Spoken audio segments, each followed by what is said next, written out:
Kisah Kiai dan Santri. Bagian 74. Dari mimpi hingga kisah tentang iblis. Aku sendiri, terus terang masih kadang menemukan kebuntuan atas apa yang jelas-jelas ku alami, sehingga mau menceritakan juga selalu timbul tarik ulur. Apa ini kutulis sebagai kisah yang selayaknya dibaca orang lain apa tidak, atau hanya untuk konsumsiku sendiri saja? Sering seorang temanku yang misal berbareng denganku, padahal ku beritahu kisah sedikit dari yang ku alami, ujungnya juga akan timbul menghina dalam tanda kutip. Penghinaan yang disembunyikan di balik senyum sinis dan kata pedas di telinga dengan apa yang ku alami itu hanyalah buah dari terlalu menghayalnya aku. Lah padahal aku sendiri juga tak sedang menghayal apa-apa, karena semua juga terjadi sebagaimana terjadi mengalir dengan sewajarnya. Jadi ini anggap saja aku sedang bermimpi. Jadi kisahku setelah ini adalah mimpi. Mimpi yang panjang, dan teramat panjang. Aku bermimpi, mimpi yang amat buruk, mimpi yang orang pun tak mau mendapat mimpi sebagaimana mimpi yang ku alami. Karena betapa buruk mimpiku ini, mimpi dikhianati muridku sendiri.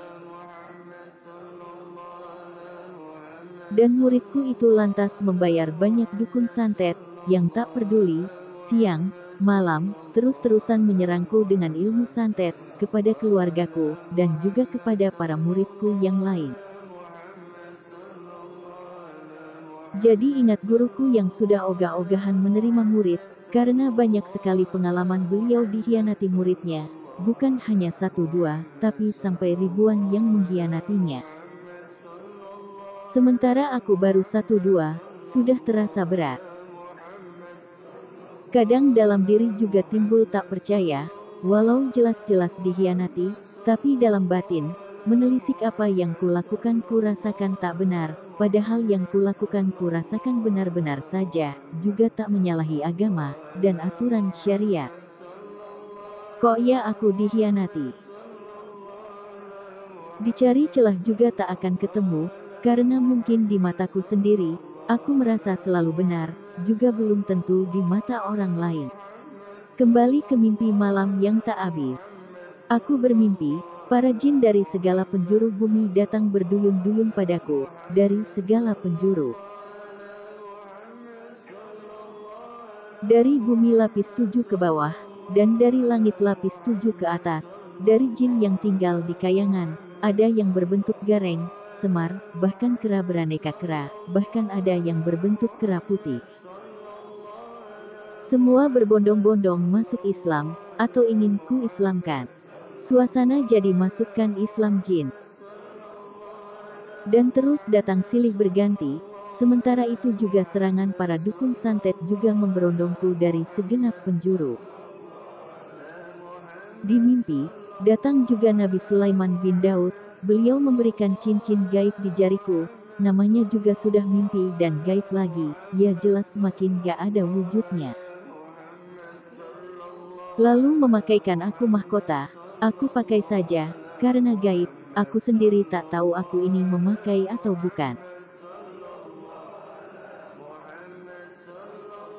Jin dari pengikutnya Nabi Sulaiman juga berduyun-duyun menghadap padaku, dan masuk Islam, gantian jin dari penguasa seluruh gunung di Jawa, dari gunung semua gunung, dan dari penguasa sungai dan hutan, semua datang bergantian menghadap padaku, untuk minta diislamkan, sampai akhirnya seluruh Jawa meluas ke semua gunung, lembah, dan hutan juga kawasan di seluruh Indonesia, lalu meluas sampai ke kawasan seluruh dunia, dan jin penguasa seluruh dunia sampai semua laut. Sampai Laut Merah dan raja-raja semua jin dari semua dunia datang menyatakan takluk dan siap di bawahku. Lah kok mimpi kok jadi penguasa segala jin, dan sampai raja di raja jin seluruh dunia yang sudah ada sejak zaman Nabi Adam AS, menghadapku, dan siap takluk di bawah perintahku, walah mimpi memang tak ada batasnya. Untung hanya mimpi. Resmi sudah aku menjadi raja di raja yang dipertuan raja segala jin seluruh dunia, sadar dari mimpi misalkan, Ingin jadi hansipnya jin saja aku gak ingin sama sekali apalagi jadi rajanya. Pikiranku simpel saja ndak muluk-muluk, hidup tentram dan selalu berkecukupan. Untungnya ini hanya mimpi, jadi ya jadi raja jin juga gak ada salahnya. Bergantian semua raja jin menghadapku, dan jin semua kawasan juga bergantian menghadapku. Akhirnya banyak yang ku tahu nama-nama raja atau ratu jin dari semua kawasan gunung, dan sungai, juga lembah dan daerah. Mungkin akan kutulis dari beberapa mimpiku. Dialogku dengan jin, namanya juga mimpi, kali aja dialognya amburadul. Raja Jin Laut Merah. Siapa ini? Tanyaku pada Raja Jin yang bermahkota yang menghadapku. Saya bernama Najwa Kiai, saya Raja Jin di Laut Merah. Ada apa menghadapku? Saya ingin menakluk pada Kiai. Sebagai raja segala jin sekarang, katanya membungkuk. Wah, kata siapa? Saya ini raja segala jin. Semua jin tahu itu Kiai. Wah, itu berlebihan. Tidak, Kiai sangat tinggi ilmunya, kami tahu dan semua membicarakan, ilmu Kiai amat tinggi. Dan tak satu pun jin bisa mengalahkan. Ah, itu berlebihan, Raja Najwa. Sama sekali tidak Kiai, Kiai sudah mengalahkan kerajaan jin Laut Selatan yang disegani, Nyai Roro Kidul, dan semua pasukannya, hanya Kiai hadapi sendirian tanpa ada yang membantu. Sedang saya dan pasukan saya saja tak bisa mengalahkan mereka, hanya menghalaunya tak sampai mengalahkan, tapi Kiai sanggup menumpas habis triliunan pasukan mereka, Nyai Roro Kidul dan pasukannya, hanya sendirian tanpa bala tentara. Sebelumnya saya sendiri membayangkan saja, saya ndak percaya. Dan jika saya membayangkan Kiai, tentu Kiai amatlah pemuda yang besar, dan tinggi, mungkin tubuhnya tembus langit, dan tangannya berjuta-juta, tapi setelah melihat Kiai, sungguh membuat saya amat terheran-heran, karena Kiai adalah pemuda biasa, sebagaimana pemuda lainnya. Sebagaimana manusia lainnya, bahkan Kiai kelihatan lemah, tapi ketika aku sendiri mau mencoba menyerang Kiai, ternyata Kiai menyimpan kekuatan yang tak bisa diukur dengan logika kami bangsa jin, jika semua pasukanku sekalipun kukerahkan untuk menyerang Kiai. Sudah pasti kami akan binasa sebagaimana Nyai Roro Kidul binasa, maka saya dengan kesungguhan hati, sudilah Kiai menerima takluknya saya, dan segenap kerajaan Laut Merah, juga kalau Kiai sudi menerima saya sebagai murid Kiai. Wah, Raja Najwa, jangan berlebihan. Demi Allah aku ini tak ada kekuatan apa-apanya, dan Raja Najwa yang mengunggul-unggulkanku, semua tak ada di diriku, sungguh, aku tak punya apa-apa, apalagi, kalau Raja Najwa yang umurnya lebih tua dariku lantas mau menjadikan aku sebagai guru. Para nyamuk juga akan ketawa sampai perutnya kesakitan.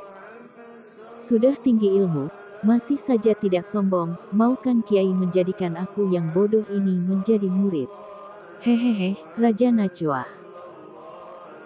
Raja Najwa, ya sudah kalau maksa, tapi aku ini siapa saja yang jadi muridku kuwajibkan tunduk dan taat padaku, apa Raja Najwa sanggup?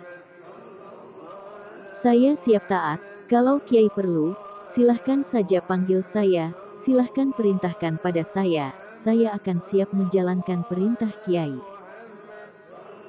Kapanpun Kiai perintahkan, saya dan segenap rakyat jin Laut Merah, siap menjalankan. Baik kalau begitu, kulihat Raja Najwa bersedih. Kenapa murung? Tanyaku, karena melihat Raja Najwa murung. Maaf Kiai, aku ini sekarang sendirian. Istriku sudah meninggal. Selain Allah itu pasti mati. Bukan masalah itu Kiai. Lalu apa? Istriku meninggal setelah beberapa tahun dia sakit, karena memikirkan anak kami yang hilang, ketika dulu terjadi perang antara Laut Merah dan Laut Pantai Selatan. Saat perang itu anak kami hilang. Padahal dia anak satu-satunya kami, yang kami harapkan menjadi pewaris tahta, tapi malah anak itu hilang. Dia hilang waktu masih bayi. Oh, begitu rupanya. Iya, kami sudah mengusahakan sudah sampai ratusan tahun, pergi ke orang pintar, untuk menemukan anak kami.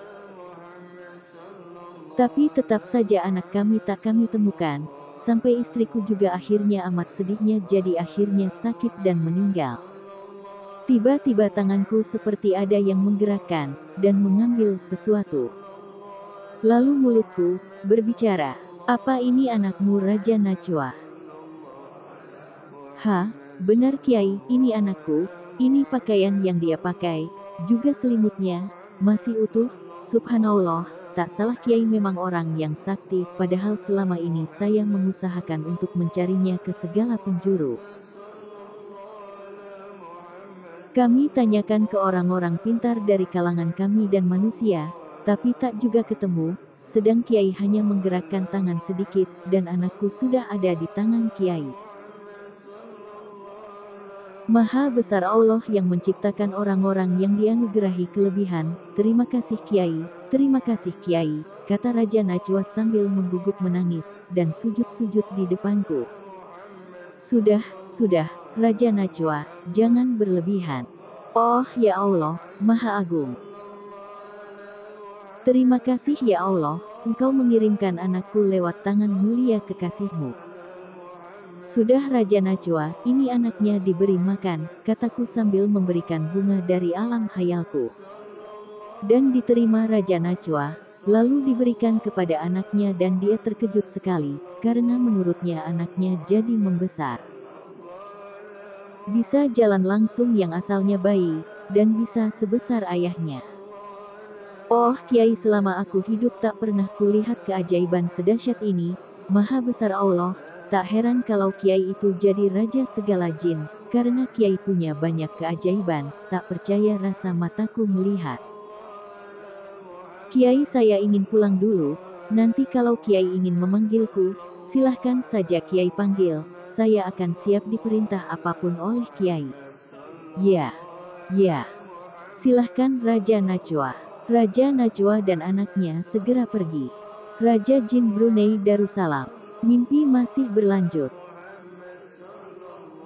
Suasana tak ada yang aneh dan tak ada yang disertai suasana seram, semua ya biasa saja, tak seperti film hantu, atau horor, tak ada juga musik pengiring. Seorang raja bermahkota menghadapku. Dia bersimpuh menunduk di depanku. Siapa? Tanyaku pelan. Hamba, Raja dari Brunei Darussalam. Ada keperluan apa? Saya ingin menakluk dan menjadi bawahan kekuasaan Kiai. Boleh. Tapi harus menjadi muslim di bawahku. Iya, saya siap sedia. Lalu ku ajari membaca 2 kalimat syahadat. Maaf Kiai, boleh saya tinggal di sini? Untuk apa? Bukannya kamu punya tanggung jawab atas kerajaan jin di Brunei? Iya, tapi saya ingin menjadi murid Kiai yang taat. Saya melihat semua jin di sini, semua begitu taat, wajah mereka memancarkan cahaya, dan mereka semua kulihat bahagia, jadi membuat saya ingin bertempat tinggal di sini. Bagaimana Kiai? Saya ingin mengabdikan diri pada Kiai. Jangan, kamu kembali saja ke Brunei, pimpin kerajaan jin di sana. Sebagai bawahanku, lakukan ibadah yang taat. Tapi Kiai, saya cinta Kiai, saya ingin mengabdi pada Kiai, kata Raja Jin Brunei sambil menangis. Wah, jin kok pada aleman kalau denganku? Kan sama saja, kamu di sana juga mengabdi padaku, memajukan Islam di sana juga sama. Islamkan dan sebarkan Islam Kiai kepada semua rakyat jin di Brunei. Besar harapan saya selalu dekat dengan Kiai, tapi kalau memang Kiai menghendaki saya ke Brunei, saya turut perintah.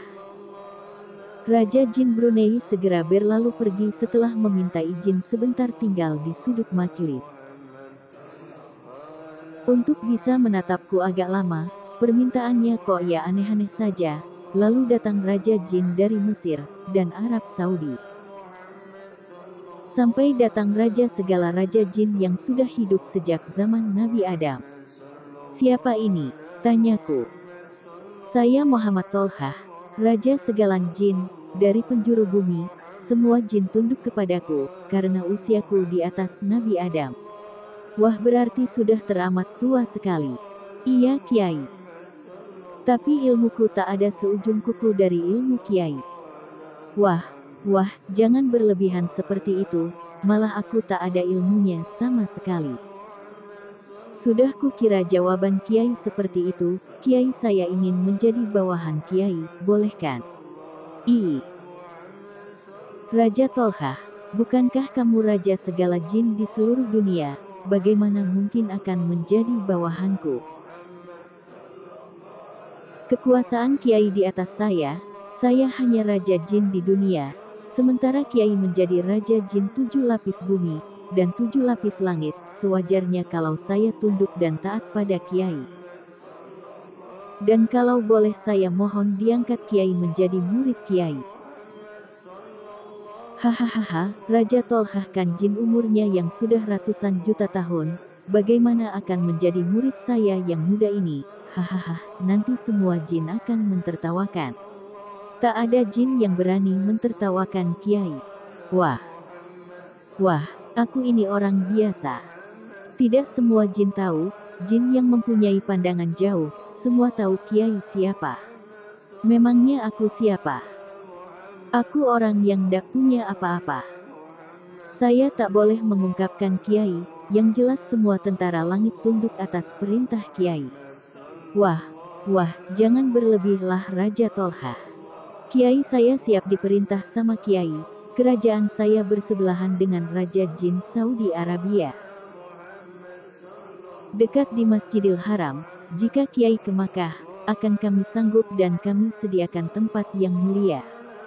Tak usah berlebihan, saya hanya manusia biasa. Benar apa kata semua Raja Jin yang bertemu denganku?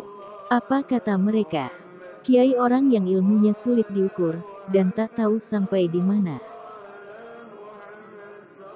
Sakti, menghadapi dukun jahat, dan menghadapi triliunan juta miliar keroyokan jin, hanya dihadapi sendirian, tapi semua bisa dikalahkan, dan orangnya selalu merendah, bersahaja. Weslah dipuji setinggi gunung begitu. Nanti lalu jatuh sampai hancur. Tidak, Kiai saya mengatakan apa adanya. Sudah, jangan berlebihan.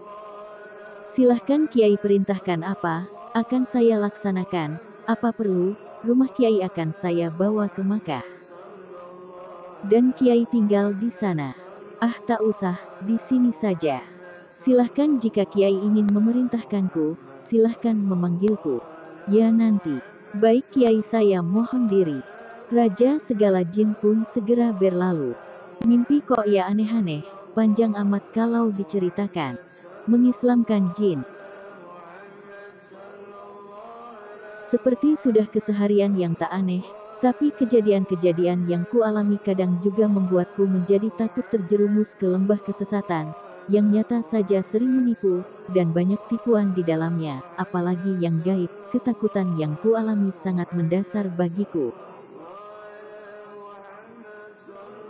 Yang memang terus terang tak pernah mengalami kegaiban yang di luar nalar dan logika warasku. Ya memang aku sadar sesadar-sadarnya, aku ini sama sekali tak memiliki kelebihan apa-apa, tak ada kelebihan kesaktian sebagaimana orang-orang yang mengamalkan ilmu hikmah. Jadi ketakutanku pada ketipu apa yang ada di dunia gaib, makin membuatku membutuhkan suatu jawaban setidaknya yang bisa membuatku sedikit tak khawatir lagi. Dan aku memutuskan untuk menghadap guruku, Kiai Guru, bagiku beliaulah yang bisa dimintai solusi. Maka ku ajak muridku satu rombongan mobil untuk menghadap guruku, agar permasalahan makin bisa diuraikan dengan jelas pokok permasalahannya. Sebenarnya awalnya adalah, kejadian banyaknya serangan santet dari segala penjuru, yang ditujukan padaku juga keluargaku. Walau aku sendiri sebenarnya telah membaca kejadian yang terjadi, santet juga tak akan berlaku, dan mempan, kalau Allah sendiri tak mengizinkan terjadi, maka kemudian aku memberikan doa Rofitoh kepada muridku. Ada beberapa tujuan yang terlintas di hatiku, mengapa memberikan doa Rofitoh itu. Awalnya karena tahu pasti bahwa serangan dari dukun santet segala penjuru itu tak lain adalah maksud Allah untuk menaikkan derajat dan makomku. Rasanya tak afdol kalau aku meningkat derajat sendiri, tanpa nantinya para muridku ikut naik derajat dan makomnya.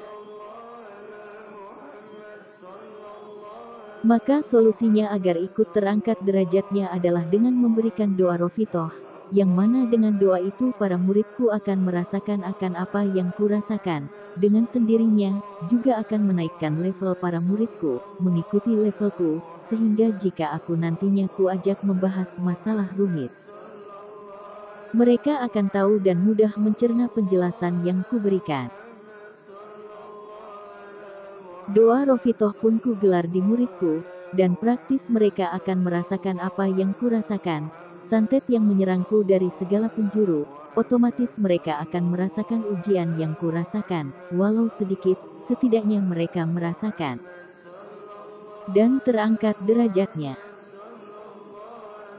Walau akhirnya ketahuan mana yang benar-benar muridku, dan mana yang bukan, yang hanya orang latah ikut-ikutan jadi murid torekoh, mana yang pantas kujadikan pasukan dan mana yang bukan. Ya, dengan doa Rofitoh itu juga kukirimkan khodam malaikat yang kupunya untuk menelusur doa yang ditujukan padaku, dan para malaikat itu kuperintahkan mendampingi. Sekali dua kali kupantau, apa mereka sungguh-sungguh atau hanya ikut-ikutan, yang kulihat kesungguhannya. Kusuruh malaikat lebih mendekat, agar mereka dapat merasakan kehadiran malaikat yang datang, dengan aura dingin yang menyelimuti. Lalu muridku yang serius kuarahkan untuk mengucapkan salam pada malaikat itu dan juga mengajak kenalan pada mereka, agar mulai kenal pada malaikat. Memang mengajari mereka harus pelan-pelan, sabar dan telaten, apalagi mereka tak pernah tahu soal khodam malaikat, dan satu dua mulai ada yang kenal, dan mulai menjadi khodamnya, tanpa aku arahkan. Dan dengan cara ekstrim pengajaran ini, juga ada efek buruk dan baiknya, namanya juga gaib. Pasti banyak tipuan di dalamnya, di antara malaikat yang datang, pasti juga banyak jin yang mengambil kesempatan. Di sini juga berguna aku menggeluti dunia jin, dan berbagai persifatan mereka, dan berbagai kebiasaan yang mereka lakukan. Aku sudah mengira kalau akan banyak jin yang menyusup pada muridku, yang mengaku malaikat, padahal sebenarnya jin. Awalnya kutahan. Dengan cara kuperintahkan jika ada yang datang, salami, tanya siapa, itu hanya trik saja, suruh melihat fotoku, jika jin biasanya akan langsung kabur, jika malaikat akan tak takut padaku, dan menyebutkan siapa aku dengan jelas dan gamblang. Setelah berlalu beberapa minggu, ternyata tak efektif, sebab mereka tetap tak silau melihat wajahku, karena ketika disuruh menatap, dia akan berpaling, dan soal kenal, juga semua jin akan kenal, dan ujung-ujungnya, banyak jin yang tetap bisa merasuk. Aku tafakur, bagaimana langkah yang seharusnya kulakukan, maka aku berinisiatif. Udah biarkan saja semua jin masuk, nanti kalau sudah di dalam dimanfaatkan saja untuk membuat lubang di penghubung antara alam gaib dan alam nyata. Pikirku kalau mereka masuk, aku juga bisa menariknya dari jauh. Maka muridku pada dirasuki jin semua, karena memang sengaja kubiarkan, agar masuk saja, dan biarkan saja masuk sebanyaknya, secara niat agar mereka bisa membuat tubuh yang dirasuki akan banyak ditemukan lubang. Ya memang mungkin pelajaran dalam bertorekoh seperti itu kayaknya tak ada dimanapun. Mungkin hanya aku yang mengajarkan, kayak ngawur ya.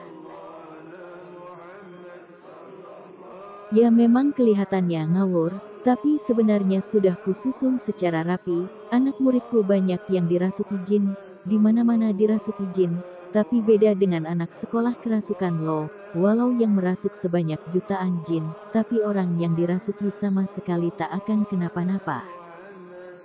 Ini menurut prediksiku.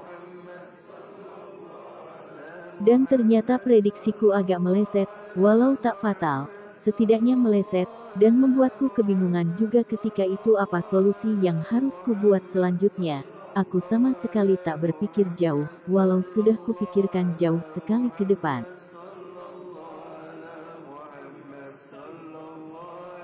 Ternyata tetap saja ada saja yang di luar prediksiku, ya memang tak apa-apa, siapa yang dirasuki jin tak apa-apa, tapi ketika yang merasuk jin yang tingkatannya iblis, aku keteter juga, untuk mengeluarkan mereka, belum lagi pas mengeluarkan ada saja muridku yang kena hasut, lantas berkhianat. Dan ilmu yang kuberikan lantas dipakai mengkhianatiku, ini seperti memberi golok pada perampok yang mau merampokku, belum lagi serangan dukun santet, dan para jin dari penjuru bumi, berduyun-duyun berbondong-bondong menyerangku, aku harus jantan, dan sebagai orang yang bertanggung jawab. Maka aku menghadapi sendiri ratusan triliun jin yang menyerangku, ada yang mengaku dari hutan alas Purwo Banyuwangi, atau dari Jember, serombongan Raja Babi Ngepet, dan dukun-dukun santet ada ratusan ribu mengeroyokku dari segala penjuru, semua ku hadapi sendiri. Langsung saja ku minta berbarengan menyerangku, aneka jin berbentuk raksasa, dan macan, singa, naga, dan juga serangan para dukun menghujaniku dengan serangan bertubi-tubi. Aku duduk terdiam, khusyuk dalam kepasrahan pada Allah, ribuan triliun kekuatan Allah didatangkan melingkupi tubuhku. Aku mutlak dalam kepasrahan, mati sekarang dan nanti sama saja, asal mati dalam keislaman, dan keteguhan iman. Pagi, siang, malam, serangan tak henti, jika serangan datang, aku segera duduk atau berdiri, membuka dada, mau mana saja yang mau ditombak, atau ditusuk dengan berbagai macam senjata. Nekat. Ya memang aku nekat, dengan keyakinan Allah akan menolongku, semingguan, serangan reda juga, ada yang menyerah dan masuk Islam, ada juga yang kembali.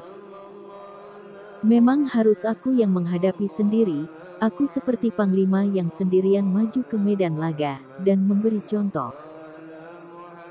Ini loh kalau jadi seorang panglima, harus bertanggung jawab. Padahal aku sama sekali tak punya kesaktian apa-apa, hanya modal pasrah saja pada Allah. Bagiku, jika ajalku tiba nanti, tak akan ada yang mampu memajukan atau memundurkannya. Serangan berhenti, tapi aku kembali dihadapkan masalah baru. Soal jin yang sudah pada merasuk ke tubuh murid-muridku, ternyata banyak sekali murid yang dirasuki, membuatku kelelahan sendiri untuk mengeluarkannya. Aku sangat kelelahan dan terkuras habis tenagaku, kadang sampai rasanya, ini nafas terakhirku, nafas sudah putus-putus. Karena mengeluarkan banyak jin dari tubuh muridku dari segala penjuru, kadang dalam satu orang bisa triliunan jin, walau aku misal kuat mengeluarkan 1-10 juta sekali tarik, tetap saja menguras energiku. Belum lagi yang dikeluarkan lantas masuk lagi, wah makin membuatku benar-benar kehabisan akal juga. Maka aku kemudian mencari solusi yang bisa diambil, yaitu pergi menghadap pada guruku. Dan kiaiku memang lantas memberi solusi, tapi beliau sampai terkaget-kaget melihat jin yang ada di dalam satu muridku, dan alhamdulillah setelah diberi solusi beliau, sedikit banyak permasalahan agar tercairkan. Rupanya yang di luar perhitunganku adalah, ternyata jin itu juga bisa saja mengambil ruh muridku, itu yang sama sekali tak aku ketahui. Solusi yang sangat aneh dari guruku itu apa? Mungkin itu ilmu bagiku, dan bagi orang lain bisa saja menjadi musibah, kata guruku. Ikuti saja kata hatimu. Kamu itu sudah dibimbing. Aku tengar-tengar, bengong dalam hati, Tapi otakku lantas bekerja cepat, dan ilmu yang tak terhingga lantas ku dapat dari apa yang disampaikan oleh guruku. Dari menghadap kepada guruku, lantas aku ke Jawa Timur, sekalian menghadap orang tuaku yang lama tak kukunjungi. Karena sibuk bergelut di duniaku yang baru. Karena kebanyakan muridku yang kubawa sudah mempunyai khodam malaikat, dan sudah terbuka mata batinnya, mereka pada ramai di sepanjang perjalanan, karena para jin di sepanjang perjalanan pada berbaris di tepi jalan, menghormat. Seperti menyambut presiden yang datang di sepanjang perjalanan, ya di alas roban, ya di mana saja yang banyak jinnya, lalu mereka ada yang terbang, di atas mobil ada yang berlari, ada juga yang berbentuk raksasa pada mengikuti mobil yang ku naiki, dan ada jin yang mau masuk Islam. Ada juga jin yang berusaha menyerang, ada juga yang ingin ikut. Sampai di Jawa Timur, di rumah, langsung saja para jin yang ada di desaku dan sekitarnya pada berbondong-bondong datang ke rumah, ingin diislamkan, sehingga lagi-lagi ribuan triliun jin dari penjuru datang minta diislamkan. Belum lagi datang tamu dari manusia biasa yang sakit dan ingin diobati, aku benar-benar tak ada waktu istirahat, maka kuputuskan untuk selekasnya kembali ke Pekalongan melihat tak ada waktu untuk istirahat. Apalagi muridku sering mau ditarik nyawanya oleh jin fasik yang tak rela jin-jin pada masuk Islam. Alhamdulillah perjalanan kembali ke Pekalongan lancar, dan ilmuku seperti dituang dari langit. Dan setiap detik bertambah dan bertambah. Segala sesuatu aku yakin ada maksud Allah di sebalik kejadian yang terjadi, dan maksud Allah itu pastilah baik, karena sifat Allah itu semua baik. Sepertinya akhir-akhir ini tulisanku kurang ada bumbu kata-kata indah, juga penggambaran alam. Dan lingkungan kurang kubahas, ya karena memang kesibukan kepada bermanja-manja kata memang sekarang sudah tak seperti dulu lagi, waktu sibuk sekali, dan seringnya tak ada waktu menulis. Dan kadang rasa ingin menulis itu makin berat, sebenarnya, butuh seorang penulis yang bisa menuangkan ke dalam nyata, kejadian yang tiap hari terjadi, cenderungnya, kalau ada kejadian lantas tak segera dituang dalam tulisan itu akan hilang terhapus dari ingatan. Padahal kejadian-kejadian yang terjadi itu setiap hari terjadi, dan terjadi ya bukan kejadian yang kebanyakan terjadi, jadi aku karena sendiri, seringnya kejadian yang terjadi. Momen-momen yang tak akan terjadi lagi itu yang amat penting itu begitu saja dilupakan dari ingatan. Jadi aku terus terang sudah terlalu banyak yang harus aku ceritakan, lantas tak sempat ku ceritakan, lantas kisah itu hanya dilupakan begitu saja. Padahal itu amat syarat pelajaran hidup di dalamnya. Mengislamkan semua raja jin di Jawa. Semua jin dari tanah Jawa berbondong-bondong menghadapku ingin diislamkan, suasana tak mistis sama sekali, suasana biasa saja. Hanya karena banyak sekali jin yang datang, maka agak serasa merinding. Di antara jin yang datang, di daerah Maospati yang datang bernama Durgo Neluh dan Raja Baurekso, di Blambangan ada Sang Bolo Batu, di Kediri ada Butolo Caya, di Giripura ada Prabu Jaksa, di Pacitan ada Sidakare, di Heduang ada Klenting Mungil, di Magetan ada Endrayaksa. Di Jenggala ada Tunjung Puri, di Prangmuka ada Surabanggi, dan di daerah Panggung ada Abu Radu. Selanjutnya, di daerah Jipang dikuasai Sapu Jagat, di Madiun ada Kalasekti, di Ponorogo ada Sikorep, di Majenang ada Trenggiling Wesi, di Grobogan ada Macan Gugu, di Singosari ada Kala Johar. Di Srengat ada Baru Kuping, di Blitar ada Kala Katung, di daerah Rawa ada Butak Roda, di Kalangbret ada Sekar Gambir, dan di Lamongan ada Caru Bawor. Kemudian, di Puspoloyo dikuasai Gurnita, di Kasur Putih ada Silengkur, di Blora ada Silancur, di Gambiran ada Kolodurgi. Di Kedung Gede ada Nyi Jenggi, di Batang ada Si Klewer. Di Lasem ada Kalaprahara, di Sedayu ada Dandang Murti, di Candi ada Widalangking, di Semarang ada Barat Katiga, di Pekalongan ada Guntur Geni, dan di Pemalang ada Ki Sembung Yuda. Di wilayah Sokawati ada penguasa bernama Suwarda, di daerah Tandes ada Nyi Ragil, di Suruh ada Jaya Lelana. Di Kendala ada Gunting Geni, di Kaliwungu ada Gutukapi, di Cincin ada Ki Somaita, di Brebes ada Dadung Awuk, di Panjang ada Buto Salewah, di Mentawis ada Monda Monda, di Pleret ada Rajek Wesi, dan Kuto Gede ada Nyai Teater. Berikutnya, di daerah Kartosuro ada pemuka lelembut bernama Pragota. Di Cirebon ada Setan Kabiri, di Tegalayung ada Juru Taman, di daerah Siluman ada Genowati, di Waringin Putih ada Kemandang, di Pajajaran ada Si Karetek, di Betawi ada Sapuregel, dan di Gunung Agung ada Wirasuli Waringin. Memasuki wilayah Ngawang-Awang, Anda akan mengenal Kaleka. Lalu di Gunung Merapi ada Parpala, di Tunjung Bang ada Nitaluki, di Sendang ada Setan Kowak, di Pamasuhan ada Sapu Angin, di Rangkudan ada Sonot Podo, di Tarisik ada Pandansari, di Wanagiri ada Kisadungan, di Pelabuhan ada Duduk Wari, di Pelayangan ada Buto Tukang, dan di Tawang ada Nyi Rara Amis. Selanjutnya di wilayah gunung-gunung, antara lain di Gunung Tidar dikuasai Kalasekti, di Gunung Sindara ada Maduretno, di Gunung Sumbing ada Jalalela, di Gunung Munrungan ada Sidomokti, di Gunung Merbabu ada Terapa, di Gunung Kombang ada Bangsan. Di Gunung Kolir ada Prabu Jaksa, lagi, lainnya, dan di Gunung Kendeng ada Aji Dipo. Di daerah Argopuro ada Sunan Lawu, di Bayat ada Ki Malangganti, di Toyamas ada Kolonadah, di Segaluh ada Si Rentil, di Pegunungan ada Ki Wosasih, di Lowanu ada Si Korok, di Gunung Duk ada Geniworo.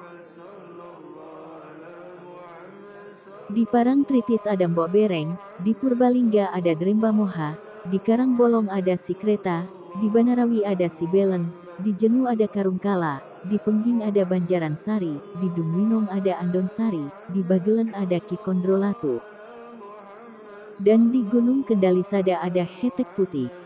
Menapaki daerah Ngayah, ada pemuka lelembut bernama Buto Glembok.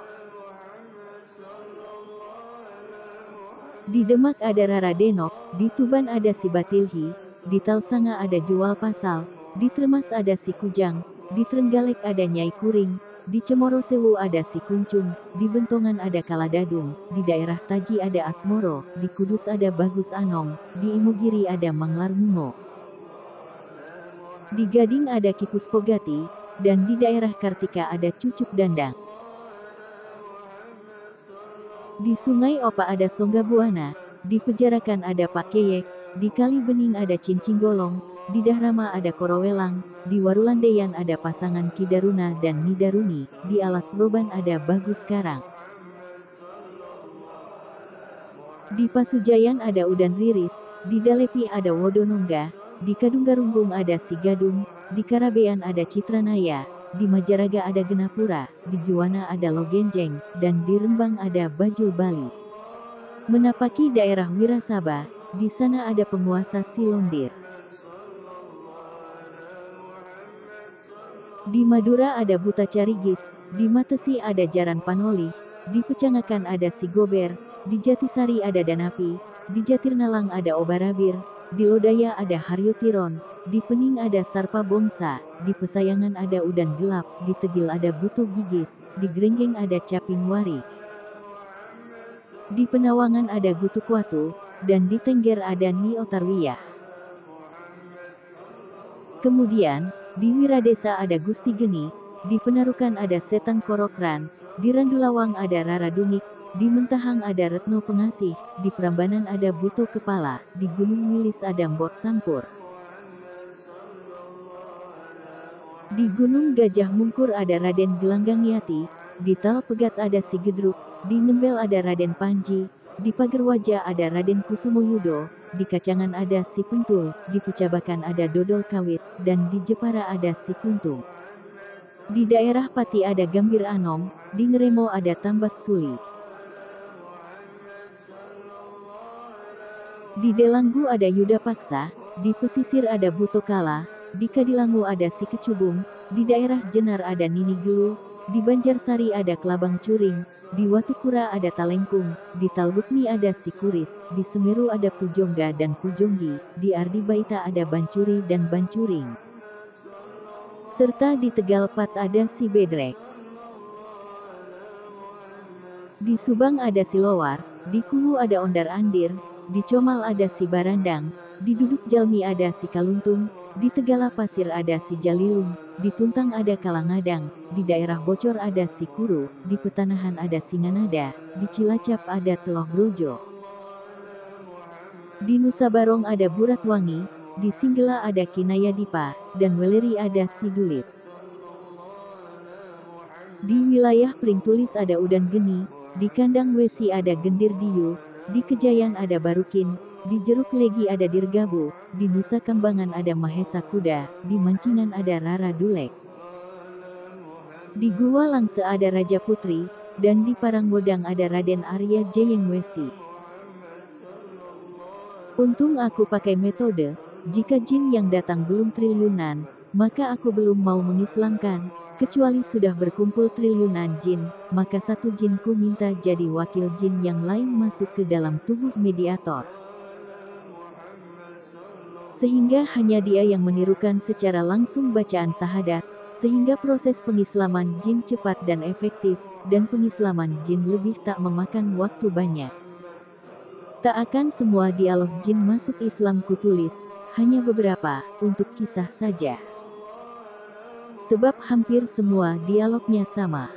Siapa ini yang menghadap? Tanyaku. Saya Ratu Nyai Gandasari, jawabnya dengan logat bahasa Jawa yang kental. Nyai Gandasari.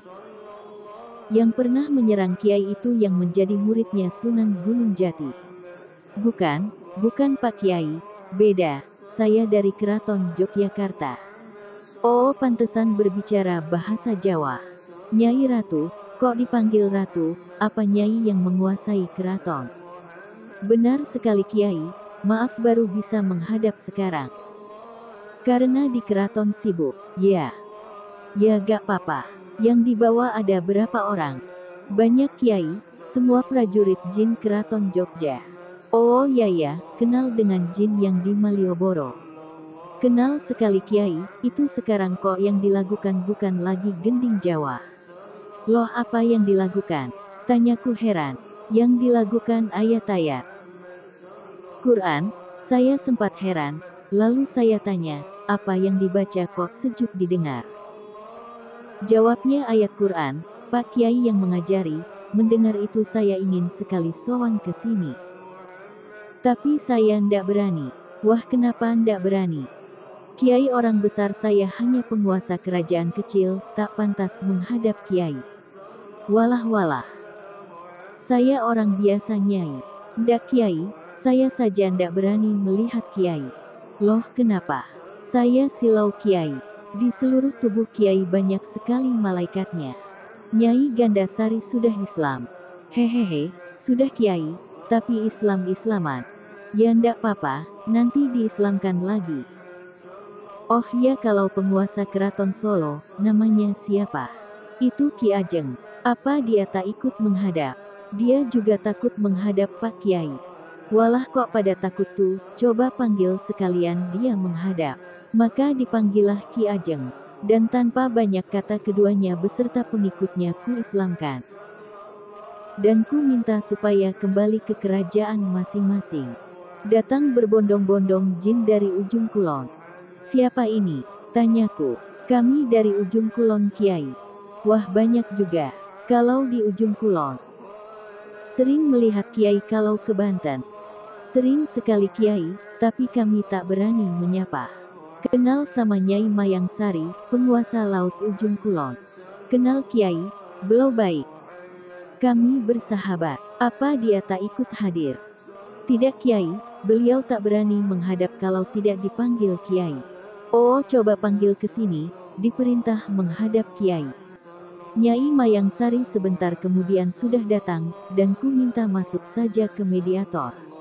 Ini benar, Nyai Mayang Sari. Penguasa Laut Ujung Kulon. Benar sekali Kiai, saya Nyai Mayang Sari.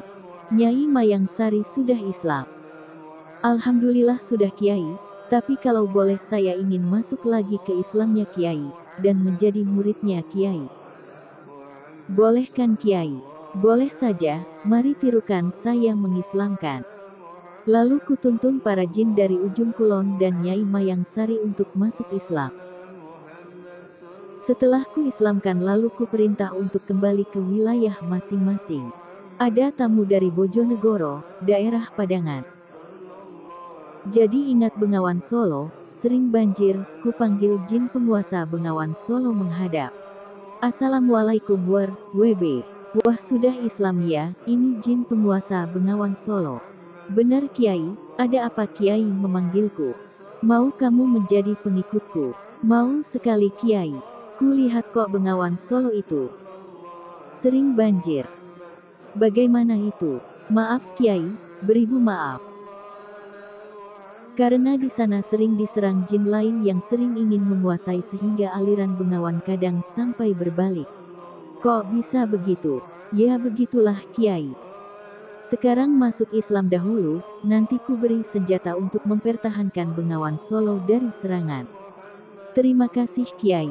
Lalu, dia masuk Islam menganut Islamku. Setelah ku ajari 2 kalimat syahadat dan ku beri ilmu cara menjalankan ibadah yang benar lalu kami bicara lagi. Saya dulu juga menyeberangi Bengawan Solo yang di daerah Padangan.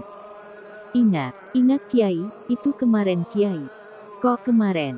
Ya tahun 94 di zaman manusia itu di kami seperti kemarin saja. Oh begitu. Ya Kiai. Bisa tidak Bengawan Solo itu diperdalam, biar gak meluap, tanahnya diperdalam. Insya Allah bisa Kiai. Nah lakukan itu. Baik Kiai. Kami taat menjalankan perintah.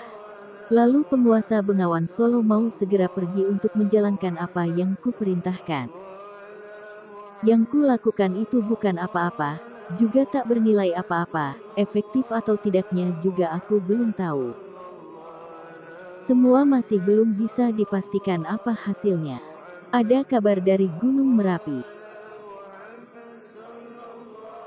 Semenjak penguasa Gunung Merapi ku lempar ke neraka, aku sampai lupa menempatkan penguasa baru sebagai ganti penguasa lama yang sudah tak ada, dan akhirnya timbul banyak perebutan kekuasaan di alam jin memperebutkan kekuasaan di Gunung Merapi, karena kesibukan. Aku sampai lupa pada keadaan di Gunung Merapi, sampai ada orang yang dibawa ke rumahku oleh muridku yang mengalami dikuasai jin, dan tubuhnya sudah berubah menjadi seperti warna debu. Setelah dihadapkan padaku, maka aku mediumisasi jin yang ada di dalamnya. Maaf Kiai, siapa ini? Aku Ki Joko. Ki Joko dari mana kok di dalam tubuh anak ini? Aku dari Merapi Kiai. Kok di dalam tubuh anak ini? Ya kan dia rumahnya dekat Merapi. Maksudku kenapa Ki Joko masuk ke dalam dia? Ampun beribu. Ampun Kiai, apa Kiai tak tahu? Tahu apa? Setelah Kiai melempar Ki Semar ke neraka, Gunung Merapi tak ada penguasanya, maka antara kami bangsa jin sering terjadi perebutan kekuasaan, kami sering berperang antara para jin sendiri. Ingin menguasai telatah Merapi. Wah ada kayak begitu. Makanya saya masuk ke dalam tubuhnya anak ini, dan juga teman-teman saya, karena saya melarikan diri dari serangan. Maaf Kiai, saya juga takut mati. Di Merapi banyak sekali jin yang saling bunuh-membunuh. Wah kok bisa begitu, aku tertegun memikirkan kejadian itu. Ki Joko, dalam Kiai, kamu saja yang jadi penguasa Merapi, apa kamu mau? Waduh Kiai, lawang saya masih kecil Kiai, saya lemah. Yang lain saja, kamu menjadi besar. Waduh Kiai tubuhku membesar, bagaimana ini Kiai? Nah kamu sudah besar kan? Ya Kiai, tapi saya ndak punya ilmu apa-apa. Bagaimana kalau saya diserang? Kamu masuk Islam dulu, nanti ku beri senjata. Wah terima kasih Kiai, di negara kami. Kiai terkenal sakti, pasti banyak sekali senjata. Lalu Ki Joko membaca 2 kalimat syahadat dan masuk Islam. Semoga dia bisa menjalankan amanah yang kuberikan. Dunia gaib, mungkin hanya hayal atau bukan nyata di mata orang awam. Tapi sebenarnya juga apa yang terjadi di dunia gaib itu mempengaruhi kejadian-kejadian yang terjadi di dunia nyata. Sebenarnya kalau orang mau berpikiran logis dan jauh ke depan dan jauh ke belakang, maka akan mempunyai kesimpulan yang akurat tentang kejadian yang terjadi. Mungkin masih belum nih dengan maksud dari apa yang kutulis. Begini, manusia itu di zaman diciptakan oleh Allah, ada kisah bersama iblis. Ibnu Katsir dan penafsir lainnya menulis bahwa Azazil nama asli iblis adalah seorang malaikat yang rupawan dengan memiliki 4 sayap.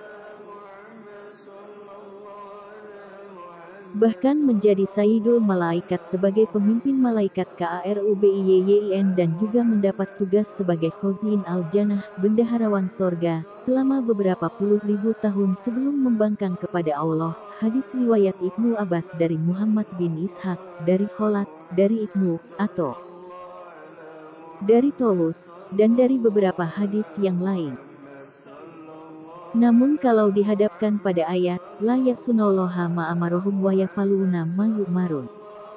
Sama dengan, dan para malaikat itu tidak akan mendurhakai Allah dan mereka akan selalu melaksanakan apa yang diperintahkan. At-Tahrim 6, maka IJAJIL ini mungkin hanya hidup dekat dengan para malaikat tapi ia sendiri bukan malaikat, namun level ibadahnya setara dengan malaikat, seperti Jibril, Israil, Israfil, Mikail Dan ini sesuai dengan pernyataan iblis sendiri, khalaqtani min nar, sama dengan, engkau ciptakan aku dari api, sedangkan kita tahu para malaikat itu diciptakan dari nur. Bukan dari api. Dalam ayat lain disebutkan, kana minal jin, sama dengan iblis itu bagian dari bangsa jin, Al-Kahfi 51, demikian juga mereka berkeluarga dan punya anak turun-temurun seperti Ifrit Naml 39. Sebagaimana disampaikan oleh Imam Mujahid dan Qatadah, innahum yatawaladuna kama yatawaladu banu Adam, tidak sebagaimana malaikat yang tidak beranak, tidak beristri. Al-Khazin Al-Baghawi 3-1/212-216 Surat Al-Kahfi 50. Namanya berubah menjadi iblis. Ketika Allah menciptakan Adam AS sebagai calon khalifah di bumi dan memerintahkan seluruh malaikat untuk sujud hormat bukan sujud menyembah kepada Adam yang telah diberikan beberapa kelebihan ilmu. Maka seluruh malaikat pun bersujud, menghormat Adam, kecuali IJAJIL, karena dipengaruhi oleh karakter aslinya, yakni, dengki, hasad dan sombong, takanur. Dia menolak karena Adam hanyalah makhluk yang diciptakan dari tanah, sedang dia diciptakan dari api. Aba wastakbaro wa ka'ana minal kafirin sama dengan dia menolak dan menyombongkan diri, maka dia termasuk ke dalam kelompok mereka-mereka yang kafir. Al-Baqarah 34. Maka sejak pembangkangan dan kesombongannya itu runtuhlah kemuliaan dan ketinggian namanya Ibrani, Azza sama dengan Izzah sama dengan mulia. El sama dengan Eli sama dengan Allah sama dengan lebih besar dari Azazil sama dengan makhluk yang dimuliakan Allah. Rupanya pun berubah buruk menakutkan dan sebutan panggilannya diganti oleh Allah menjadi iblis laknatullah. Dari kalimat yang artinya adalah terputus dari rahmat Allah. Maka siapapun, bahkan termasuk makhluk yang pada awalnya mulia seperti Ijajil yang amaliyahnya setara atau bahkan mengungguli amaliyah para malaikat, ketika dia melakukan dua hal tersebut di atas, yakni, 1 aba, membangkang, dan 2 istakbaro pembangkangannya dilakukan karena kesombongan hatinya. maka akan jatuhlah ia pada kekafiran. Iblis, bapak segala setan, hidup sampai akhir zaman. Karena pembangkangannya, maka Allah pun melaknatinya dan mengancam siapapun yang ikut membangkang bersama dia dengan firman-Nya, sesungguhnya aku pasti akan memenuhi neraka jahanam dengan jenis kamu dan segala orang-orang yang mengikuti kamu di antara mereka semuanya. Syud 85. Karena ia menganggap kemuliaannya runtuh gara-gara Adam, ia pun mendendam dan bersumpah akan menggoda dan merayu Adam dan seluruh keturunannya, kecuali mereka-mereka yang hatinya bersih dan ikhlas. Sot 83. Maka segala godaan dan rayuan tak akan mempan menghadapi orang-orang yang hati dan jiwanya bersih. Untuk melampiaskan dendamnya, ia memohon kepada Allah agar kematiannya ditunda sampai hari kiamat. Ia pun memohon, "Ya Tuhanku, kalau begitu, maka beri tangguhlah kepadaku sampai hari manusia dibangkitkan." Al-Hijr 36, Sot 79.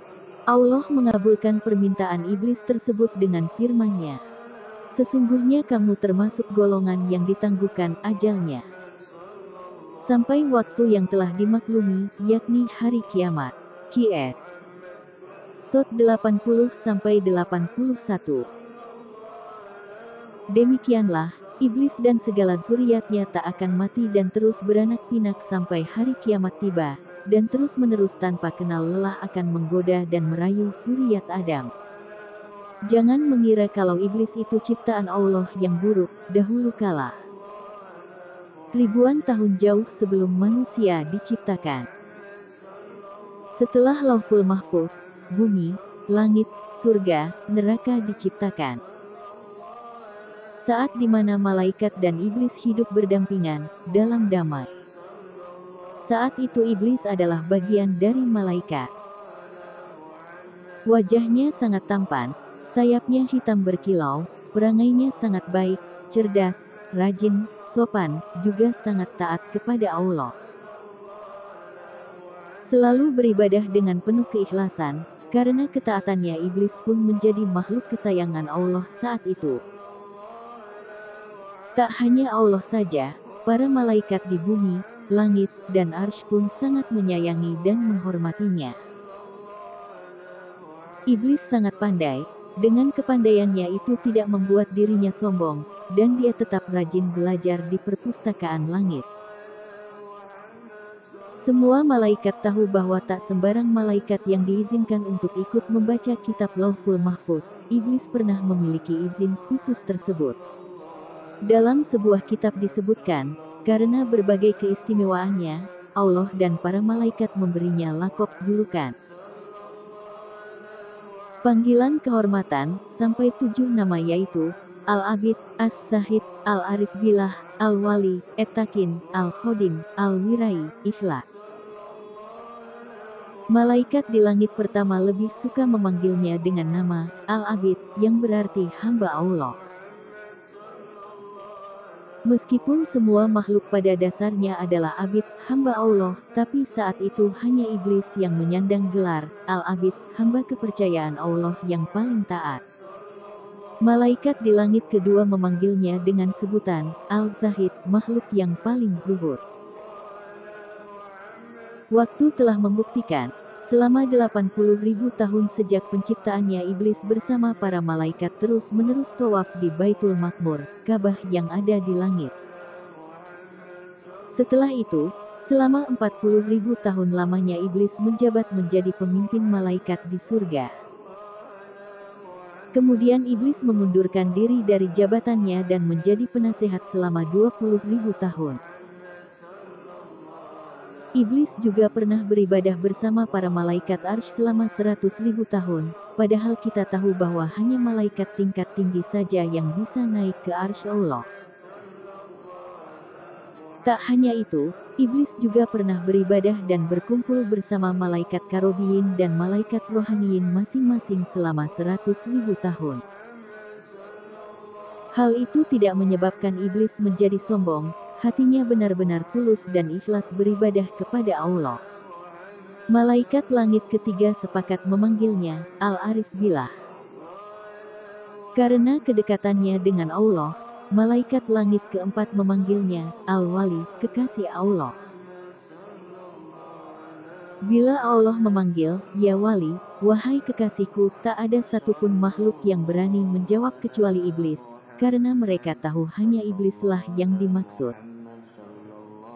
Saat itu, tak ada satupun makhluk yang lebih dekat posisinya dengan Allah kecuali iblis. Ketakwaannya pada Allah yang luar biasa membuatnya mendapat gelar At-Taqin, sang ahli taat. Karena tak ada satupun perintah Allah yang tidak dilaksanakannya. Tak ada satupun dosa yang pernah dilakukannya. Tak ada satupun hal yang dilakukannya kecuali dengan izin Allah. Sehingga malaikat langit keenam memanggilnya dengan sebutan Al-Khodim, sang pelayan kepercayaan Allah. Malaikat langit ketujuh pun tak mau kalah dan memanggil iblis dengan sebutan Al-Wirai, makhluk yang paling wirai. Begitu setia dan percayanya iblis kepada Allah, tak ada apapun yang dapat membuatnya mengkhianati Allah. Tak ada yang dia sembah selain Allah. Tak ada yang dapat menggantikan posisi Allah di hatinya. Hingga saat diciptakannya Adam, semua malaikat protes kepada Allah. "Wahai Tuhanku, mengapa Engkau ciptakan makhluk yang hanya akan mengakibatkan pertumpahan darah di bumi?" Iblis dengan kearifan dan ketaatannya hanya diam. Allah menjawab, "Aku lebih tahu, dan engkau tak tahu." Para malaikat pun akhirnya menyadari kesalahannya dan minta maaf. Allah menciptakan Adam dari tanah dan meniupkan ruhnya agar tanah itu hidup. Kemudian Allah memerintahkan kepada para malaikatnya untuk bersujud kepada Adam, bukan sujud untuk menyembah tetapi sujud penghormatan. Para malaikat pun patuh dan sujud kepada Adam. Hanya satu malaikat yang enggan sujud kepada Adam, yaitu iblis. Malaikat bersayap hitam itu tetap berdiri tegak, hatinya galau. Dengan ketaatan dan kesetiaannya, dia ingin tetap menjaga hatinya bahwa tak ada Tuhan selain Allah, tak ada sesuatu yang pantas disembah kecuali Allah, tak ada apapun yang pantas dihormati selain Allah, karena pada dasarnya semua itu adalah ciptaan Allah. Jika dia harus mengakui kebesaran Allah karena menciptakan makhluk sehebat Adam, maka Allah lah yang patut untuk disembah, bukan Adam.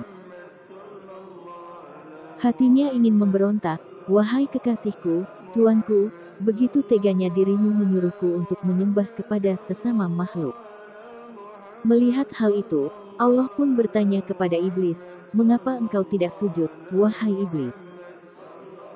Bukankah biasanya engkau adalah makhlukku yang paling taat? Tak biasanya kau mengabaikan perintahku. Apa gerangan yang membuatmu diam?" Dengan penuh kerendahan hati dan sikap hormat, iblis pun menjawab, "Engkau ciptakan aku dari api dan Adam dari tanah, maksudnya, kita kan sama-sama makhlukmu ya Allah. Maafkan aku ya Allah, di hatiku tak ada yang pantas disembah selain Engkau ya Allah." Bagaimana bisa Allah lebih memuliakan Adam yang baru saja dibuat dari kami yang telah lama taat? Secara pribadi, mana ada si kantor, mantan presiden yang mau melayankan diri kepada seorang bocah mini sore? Wajar bila iblis gak mau sujud kepada Adam. Iblis dalam hatinya bertanya, "Ya Allah, salahkah bila aku cemburu pada Adam karena Engkau lebih menyayangi Adam?" Padahal iblis tahu bahwa manusia bukanlah makhluk yang kuat. Manusia adalah makhluk yang sangat lemah di mata iblis. Iblis pun merasa bahwa makhluk selemah Adam tak pantas untuk dihormati atau mendapat kehormatan seperti itu. Tak salah iblis menjawab demikian, karena kedekatannya dengan Allah. Sementara para malaikat hanya bisa terdiam, terkejut menyaksikan hal itu. Baru kali ini iblis yang begitu taat berani menentang Allah. Ya walau tidak sepenuhnya menentang si Hanya satu perintah saja. Namun, agaknya hal itu cukup membuat murka Allah. Dengan bijaksana, Allah pun memerintahkan iblis untuk kembali ke asalnya, yaitu neraka. Mencabut semua kehormatan dan hak prerogatif iblis. Melihat hal itu, para malaikat serempak memohonkan ampun untuk iblis. Namun, iblis dengan lapang dada dan sabar tetap menerima keputusan Allah. Rasa penasarannya kepada manusia membuatnya berani untuk memohon izin kepada Allah untuk menggoda manusia, karena semua yang dilakukannya selalu dengan izin pada Allah. Wahai Adam, mari kita buktikan, benarkah engkau memang layak untuk kuhormati? Benarkah engkau memang pantas untuk diistimewakan oleh Allah? Allah pun mengerti akan rasa penasaran iblis dan mengizinkan iblis untuk menguji Adam beserta keturunannya. Karena iblis tahu bahwa Allah memiliki sifat Ar-Rahman dan Ar-Rahim. Iblis juga tahu bahwa Allah Maha Adil. Hanya Allah yang mengetahui segala kebenaran. Dan iblis tetap mempertahankan kebenaran yang dia yakini. Untung iblis itu hanya menggoda iman, bukan minta izin pada Allah untuk menyerang dan menaklukkan manusia dengan serangan nyata. Kalau saja waktu itu iblis meminta Allah untuk diberi izin menyerang manusia, maka manusia akan kalah melawan iblis, karena iblis itu hanya meminta izin menggoda, menguji dengan ujian. Lantas karena hanya menguji dan menggoda, iblis lalu tak berdaya apa-apa, dan mengapa-apakan manusia. Dia akhirnya tak bisa berbuat banyak, hanya bisa menggoda saja, dan merancang aneka godaan. Tentu saja iblis yang cerdas tak begitu saja menyerah. Dia lalu menggoda manusia untuk mengganggu manusia yang lain, meniupkan rasa iri dan dengki. Menggoda jin juga yang lebih punya daya pada manusia untuk bisa digodanya untuk menggoda manusia dengan merasukinya, dan iblis memberi hadiah keilmuan kepada jin atau manusia yang mau bersekutu dengannya. Bersambung. Lanjutan 74.